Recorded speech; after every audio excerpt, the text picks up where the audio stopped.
શ્રીમદ ભાગવત સ્વયં ભગવાનનું વાંગમય સ્વરૂપ છે. અને જ્યારે કોઈ વ્યક્તિ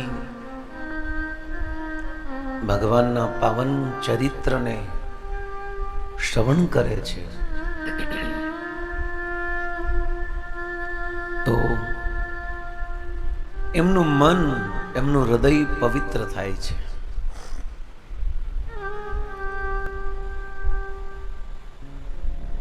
ભગવાને પોતાના સ્વરૂપને આ ભાગવતમાં પ્રવેશ કરાવી દીધો છે.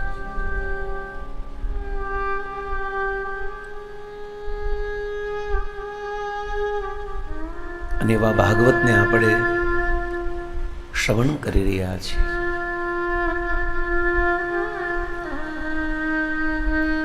આ ભાગવતની ધારાને સાંભળતા સાંભળતા કદાચ ભગવાનમાં પ્રેમ જાગૃત થઈ જાય. કારણ કે આ કૃષ્ણ કથા જીવને પોતાના સ્વભાવમાં સ્થિત કરે છે.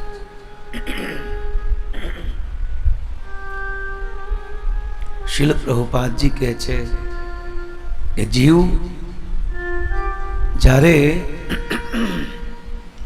પોતાનો સ્વભાવ ભૂલી જાય છે, પોતાની ઓળખાણ ભૂલી જાય છે અને પોતાની ઓળખાણ ભૂલીને આ સંસારના વિષયોમાં જ્યારે ત્રસ્ત થઈ જાય છે, ત્યારે આ ભાગવત એ જીવને પોતાની ઓળખાણ કરાવે છે કે આપણે આ સંસારના નથી, કે સંસાર આપણો નથી, પણ આપણે ભગવાન કૃષ્ણના છે અને કૃષ્ણ આપણા છે. આ વાતની અનુભૂતિ શ્રીમદ ભાગવત કરાવે છે. અને ક્રમને સાંભળતા સાંભળતા આપણે ગત સત્રમાં સુખદેવ ગોસ્વામીની પરીક્ષા સ્વયં જનક મહારાજે લીધી છે.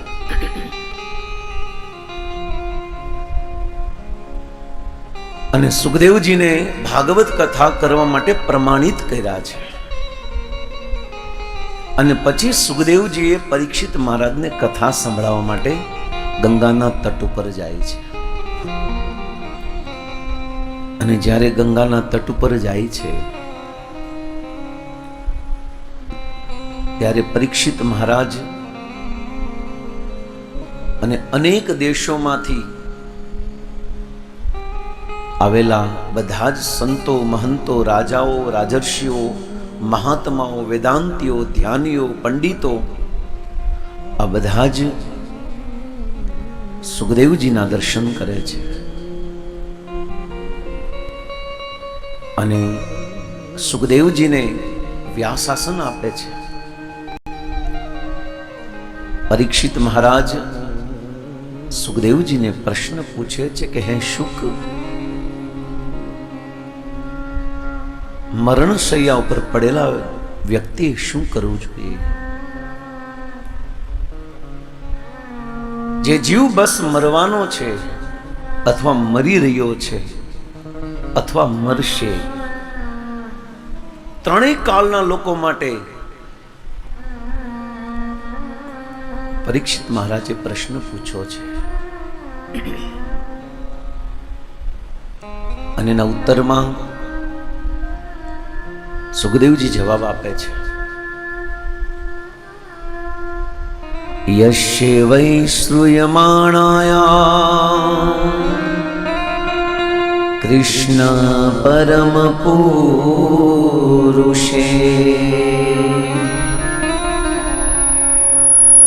ભક્તિ ઉત્પદે પુંસા શોક મોહ ભયાપહ.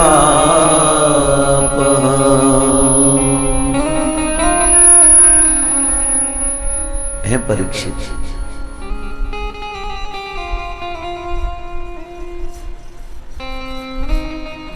જ્યારે જીવ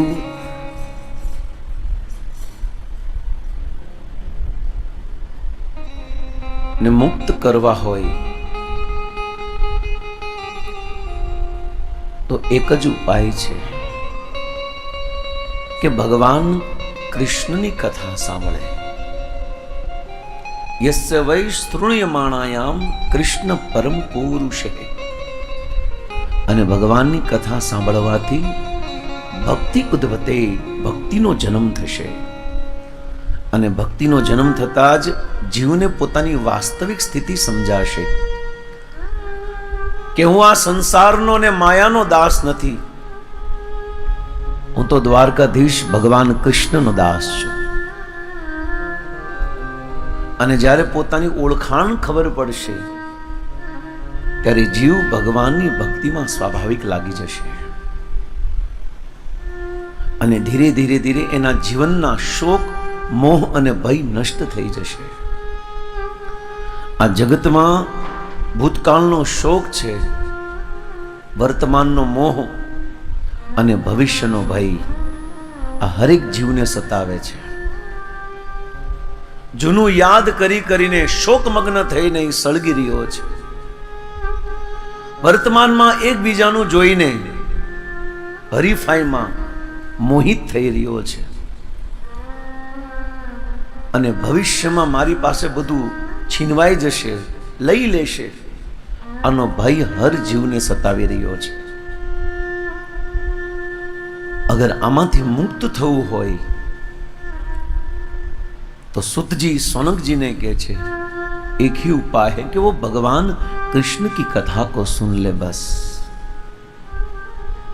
જેનથી શોક, મોહ ને ભય નષ્ટ થઈ જશે. નૈમિષારણ્યની આ પાવન પવિત્ર ભૂમિમાં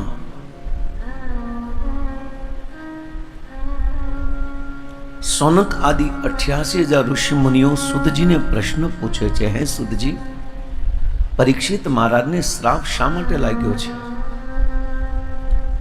એને શા માટે 7 દિવસ મરવું પડ્યું છે?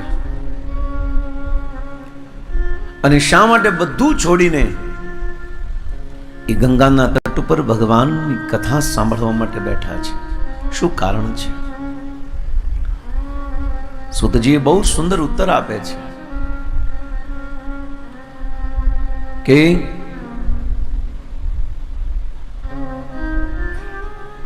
આ મહાભારત ની શરૂઆત ભાગવત પહેલા થાય છે અને જ્યાં ભાગવતનો અંત થાય છે ત્યાં શ્રીમદ ભાગવતની શરૂઆત થાય છે. મહાભારતનો અંત જ્યાં થાય ત્યાં ભાગવતની શરૂઆત થાય છે. પરીક્ષિત મહારાજની જન્મ કથાના વિષયમાં પૂછીને સુતજી પ્રસન્ન થયા કે હે સોનકજી, તમે જે પ્રશ્ન પૂછ્યો છે આ પ્રશ્ન જે છે એ પરીક્ષિત મહારાજના જન્મની કથાના વિષયમાં નથી પૂછ્યો, પણ તમે ભગવાન કૃષ્ણની કથાના વિષયમાં પૂછો છે. इसलिए है प्रभु हमें भगवान की कथा को सुनाइए. અને ત્યારે પરીક્ષિત મહારાજની જન્મ કથા સંભળાવતા સંભળાવતા સુત આદિ સોનક આદિ ઋષિ મુનિઓને કહે છે કે હે સોનકજી, મહાભારતનું ધમાશમ યુદ્ધ થયું છે, જેમાં 64 કરોડ સૈનિકો ની મૃત્યુ થયું છે. 5000 વર્ષ પૂર્વ આ મહાભારતની કથા. અને મહાભારતની કથામાં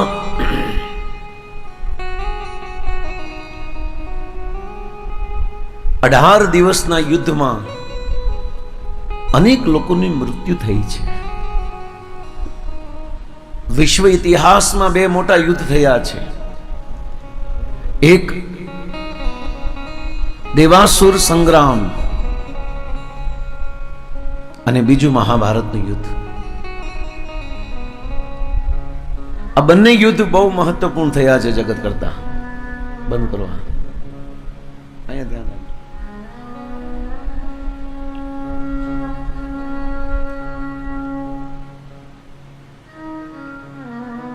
બે યુદ્ધ બહુ મોટા થયા છે. એક દેવાસુર સંગ્રામ અને બીજું મહાભારતનું યુદ્ધ, જેમાં લોહીની નદીઓ વહી છે. પણ મહાભારતના યુદ્ધથી આપણે પરિચિત છીએ કે જેમાં હજારો યોદ્ધાઓનું મૃત્યુ થઈ છે, અનેક સ્ત્રીઓ વિધવા થઈ, અનેક મા બાપ અનાથ થયા છે. અને મહાભારતનું યુદ્ધ 18 દિવસનું, જેમાં પ્રથમ દિવસે ભગવાને શ્રીમદ ભગવદ્ ગીતાનું ગાન કર્યું. પણ મહાભારતના 18 દિવસમાં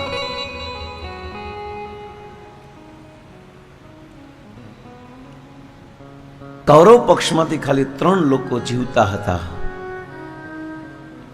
અને પાંડવ પક્ષમાંથી ખાલી 7 લોકો. 5 પાંડવો, એક સાત્યકી અને ભગવાન કૃષ્ણ. અને કૌરવ પક્ષમાંથી ખાલી 3 વ્યક્તિ જીવિત હતા, કૃતવર્મા, કૃપાચાર્ય અને અસ્વસ્થામાં. 18મો દિવસ મહાભારતનો. કૌરવ સેના ઓલમોસ્ટ વિનિષ્ટ થઈ ગઈ હતી, કોઈ વધ્યું નહોતું, ખાલી દુર્યોધન બચ્યો હતો. અને નિયમ એવો છે કે જ્યાં સુધી રાજા ન મરે ને ત્યાં સુધી કોઈ વ્યક્તિ રાજ્ય પ્રાપ્ત ન કરી શકે. અને મહારાજ દુર્યોધન 18મા દિવસે પાંડવોના બળથી ગભરાઈને પાણીની અંદર પ્રવેશ કર્યો. અને આવા અસુર વૃત્તિ વાળા પાસે સિદ્ધિઓ બહુ હોય છે. પાણીમાં જઈને સંતાઈ ગયા અને 5 પાંડવો બહાર આવે છે. અને બહાર આવ્યા પછી યુધિષ્ઠિર મહારાજ દુર્યોધનને કહે છે, મહારાજ, હાલાકી યુદ્ધ જીતી ગયા છે પાંડવો, છતાં પણ એક વિવેક કેવો છે જુઓ તમે. એક રાજાનો વિવેક કેવો હોવો જોઈએ. વિવેકથી પ્રશ્ન પૂછો કે મહારાજ,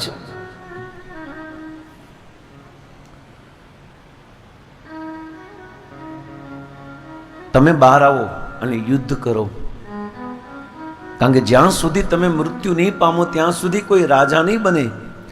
પણ દુર્યોધન તો ડરીને, ભયથી, બીકથી પાણીની અંદર સંતાઈ ગયો છે.